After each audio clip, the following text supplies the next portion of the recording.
चारण्य की तपोभूमि पे राष्ट्रवादी ब्राह्मण समाज के इस महत्वपूर्ण सम्मेलन में हमारे साथ में मौजूद है कार्यक्रम की अध्यक्षता कर रहे महंत संतोष दास खाटी जी, आदरणीय महंत बजरंग मुनि उदासीन जी,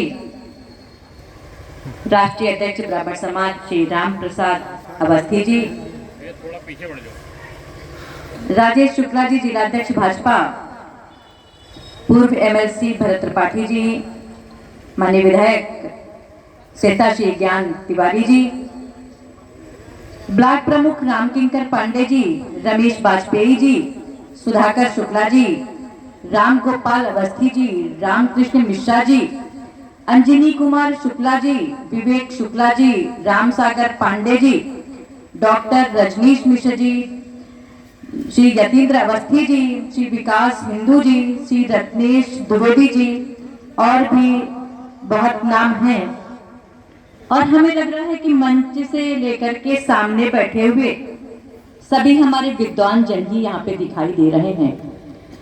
हमारे सभी भाइयों बहनों, हमारे मीडिया के सम्मानित भाइयों, आज यहाँ तपोभूमि पे जो बैठक हो रही है, सम्मेलन हो रहा है, और यहाँ पे बैठने वाले जो लोग हैं उनमें भी हमारे ऋषि मुनियों का कुछ ना कुछ अंश जरूर है। इसीलिए आज ये सम्मेलन बहुत सोच समझ करके ही यहाँ पे रखा गया।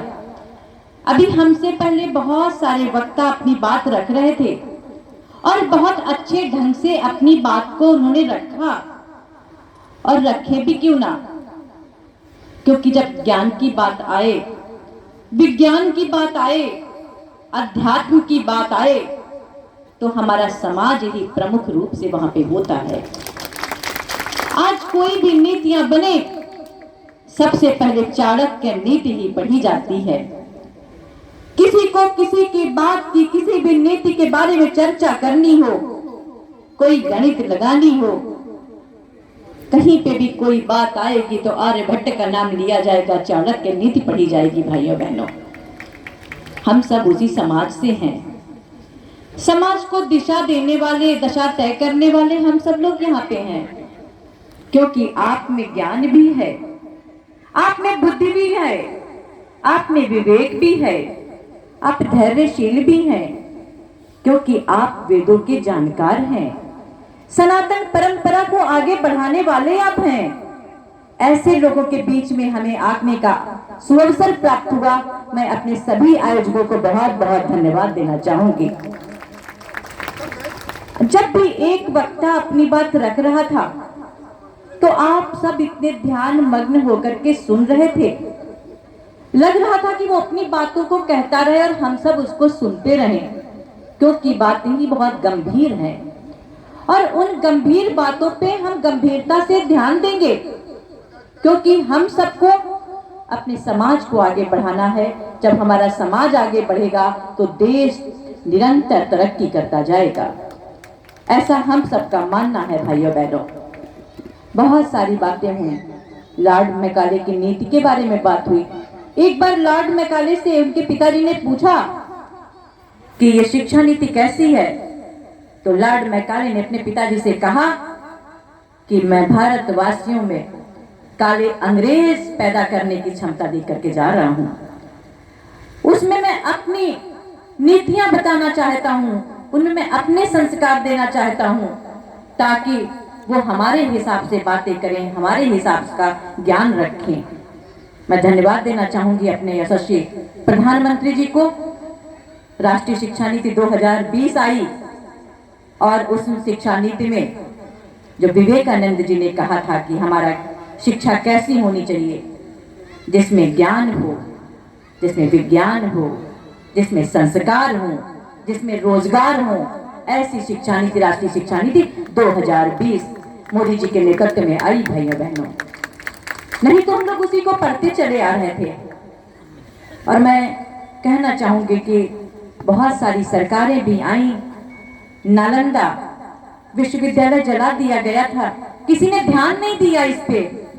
हमारी धरोहर को नष्ट कर दिया गया था, किसी ने ध्यान नहीं दिया था। जब मोदी जी की सरकार आती है, योगी जी के नेतृत्व में उत्तर प्रदेश में सरकार बनती है, तो उसको हम लोग फिर से सजाने संवारने का काम कर रहे हैं। जब नेतृत्व जिस तरह का होता है तो उस तरह की सरकार काम करती है, तंत्र उस तरह से काम करता है। आप सब, ये बात तो हमें इसलिए ध्यान आ गई क्योंकि अभी हमारे विधायक जी ने इस चीज को शुरू किया था और हम सब इसी तरह की शिक्षा चाहते हैं कि शिक्षा ऐसी हो जो विवेकानंद जी ने कहा। एक बार विवेकानंद जी कहीं गए और उनसे किसी ने पूछा कि महाराज जी शिक्षा जरूरी है कि संस्कार, तो उन्होंने कहा संस्कार युक्त शिक्षा की आवश्यकता है। और वैसे ही शिक्षा देने का काम राष्ट्रीय शिक्षा नीति 2020 कर रही है।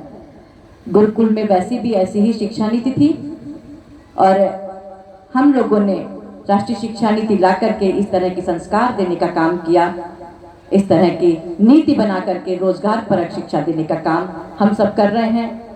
और आज ये सम्मेलन आप लोगों ने जो यहाँ पे आयोजित किया, इसके रखने में एक बहुत बड़ी सोच के साथ में आपने इस कार्यक्रम को आयोजित किया है। हमने आप लोगों से बात की, आप लोगों की बातों को सुना, एक बहुत बड़ी सोच, और रखनी भी चाहिए। जब हम अपने घर परिवार से कोई बात नहीं करेंगे तो कैसे समझेंगे एक दूसरे को। इस तरह के आयोजन होते रहने चाहिए, बातें होनी चाहिए, बातें आती रहनी चाहिए और हम सब लोग मिलकर के देश को पूर्ण विकसित बनाने में अपनी भूमिका का निर्वहन करें। और देश तभी हमारा पूर्ण विकसित होगा जब हमारा समाज विकसित होगा, हमारा समाज आगे बढ़ेगा। अच्छी शिक्षा, अच्छी स्वास्थ्य के साथ में हम सब आगे बढ़ें और 2047 में जब हम आजादी के 100 वर्ष पूरे करेंगे तो मोदी जी कहते हैं कि हमारा देश पूर्ण विकसित होगा। उसमें सबसे बड़ी भूमिका हमारे युवाओं की होगी, हमारे महिलाओं की होगी और आप सबकी होगी, भाइयों बहनों, आप सबकी होगी। इस संकल्प के साथ यहाँ से जाना होगा कि हम सब में ज्ञान की कमी नहीं, बुद्धि की कमी नहीं, विवेक की कमी नहीं, बस एक लक्ष्य होना चाहिए, एक सोच होनी चाहिए और उस सोच को लेकर के हमको आगे बढ़ना होगा। स्वयं के लिए ही नहीं, हमें अपने समाज के लिए भी सोचना होगा, तभी हम समृद्ध हो सकते हैं। इसी सोच को लेकर के आज जब हम लोग यहाँ से जाएं तो इस संकल्प के साथ जाएं। हम लोग कहते हैं वसुधैव कुटुंबकम की भावना के साथ हमको अपने देश को आगे बढ़ाना है, देश को विकसित बनाना है और ये संकल्प भी यहाँ से लेकर के जाना है कि कभी किसी को किसी की आवश्यकता पड़ती है हमारे भाइयों बहनों को तो हम एकजुट होंगे, हम संगठित होंगे और देश को आगे बढ़ाने में हम सबकी बहुत बड़ी भूमिका होगी। बहुत बहुत धन्यवाद।